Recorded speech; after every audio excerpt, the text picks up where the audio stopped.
Welcome back to the Angry Man Podcast with Jason and Greg. Jay, before we jump into this video, I got to welcome some very special guests.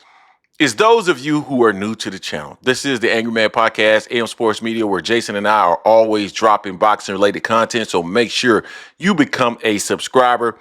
And for those of you who are regular patrons of the channel, make sure you smash the like button or the dislike button if you don't like the content, but make sure that you are engaging with the content.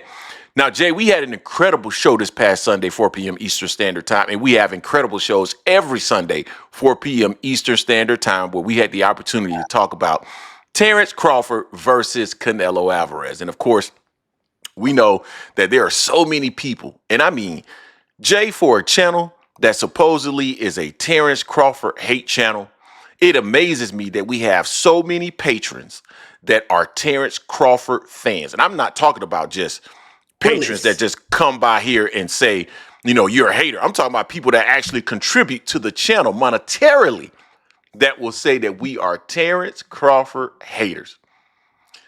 Love that. But they're always here. And I guess they're here for this hating content that we are about to drop right now. Now, we talked a little bit about the very special relationship that Terence Crawford had with Turki Al-Rashid. The relationship is so special that they actually were holding hands in public, but I digress. We're not going to even go there. Let's talk about David Morrell, someone who is very familiar with the 168-pound and 175-pound division. He's someone that has a keen understanding of what it takes to be successful at that weight class, and he gave some thoughts on this particular fight between Terence Crawford and Canelo Alvarez. Now, we got people that are giving predictions all across the board. We got some people, many trainers we've seen that believe that Terence Crawford has the ability to actually knock Canelo Alvarez out and will knock Canelo Alvarez out. We have fans that are around here telling us that this fight is going to be identical to what we saw in the Errol Spence fight, regardless of what we saw in the Madrimov fight. When you talk about Errol, they say, oh, the fight's going to be exactly the same way as Errol. But then when you bring up Madrimov, man, why the hell you bringing up? What did that got to do with anything? Okay, then what does Errol has to do? What does Errol have to do with anything? Because Errol and Canelo Alvarez are two different fighters. But again, I digress. So he's talking about what Terence Crawford might look like coming up to 168 pounds and what the outcome of the fight might be. Now, this interview, was done by Fight Hype. So I want to play this clip here very quickly so that the people can understand what it is we're reacting to. Because you know how the people are, Jay. They'll swear up and down that the person didn't actually say that in the video. Hell, even when I've played the video, I've heard people say, you're twisting his words. So let's make sure that we play the content here real quick so other people can hear it and understand what it is that we're reacting to. Here we go. Awesome. My last question, the division that you left, everyone wanted you to face Canelo. Canelo didn't obviously put his hand up and said he wanted to face you, but he's fighting Crawford. I'm sure you've been asked many times. Is Crawford too small to jump in the weight class that you just fought in and dominated and destroyed almost everyone in there? Crawford too small for that weight, or you think Crawford can do it?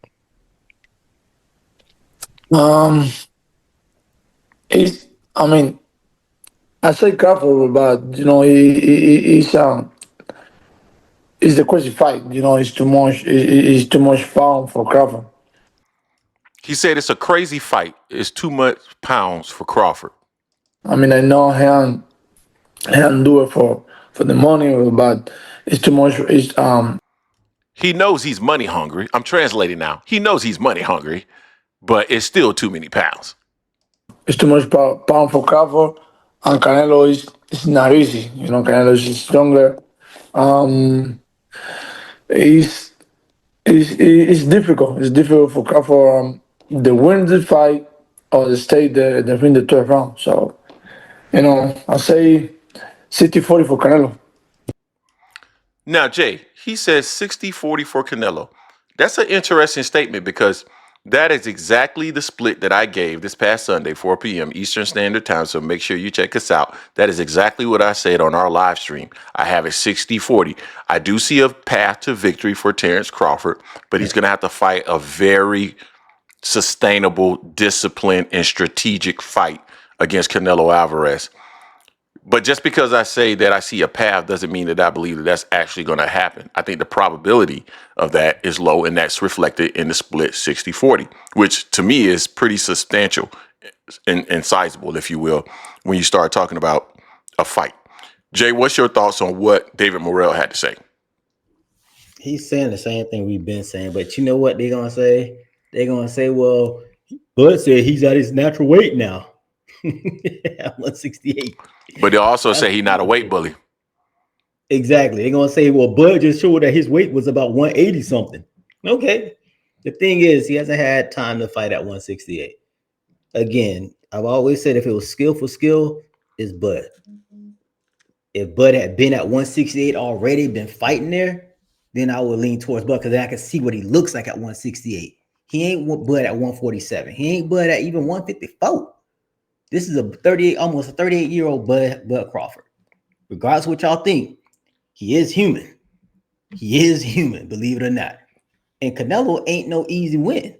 And I'm not a Canelo fan, as y'all should know that by now. But I give credit where credit's due. Canelo is a hell of a fighter. He's a hell of a counterpuncher. He's been at the weight class at 168 for the longest.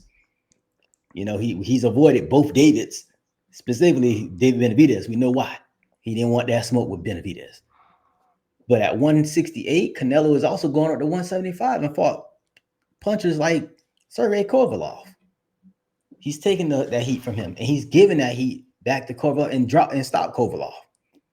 So this ain't no easy win. This their weight class for a reason. Even Bud Crawford said that initially just 2 years ago. He was saying that. Oh, I'm not going up there. Most I can go up is 154. That was what he was saying. Then he said 160. Then he said maybe a catch weight. Then he gonna say, well, I came across Canelo and I thought, well, our measure was real close.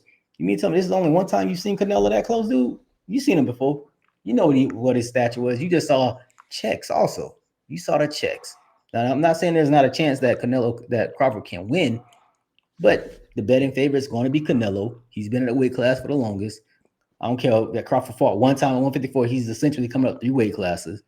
We saw him at 154. He really wasn't pushing Madrimov back like that. He really wasn't putting that thigh out on Madrimov like that as well at 154. Madrimov was catching with a straight right down the pipe in the orthodox stance as well, which Canelo will be fighting from orthodox stance.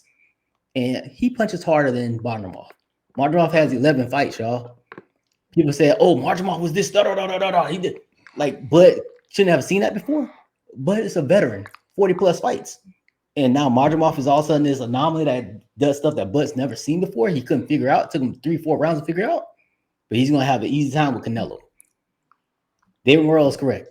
The weight's going to be a difference. We're going to see how now. If Crawford can take Canelo's punches and actually hurt Canelo, that's a different story.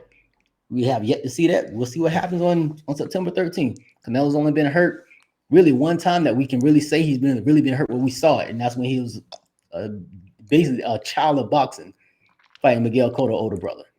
So Morrell is correct as far as the weight's going to be an interesting dynamic in this fight. You guys tell us what you think in the comment section. Don't forget to hate, like, comment, and subscribe. This is the Angry Man Podcast on Sports Media. We are out.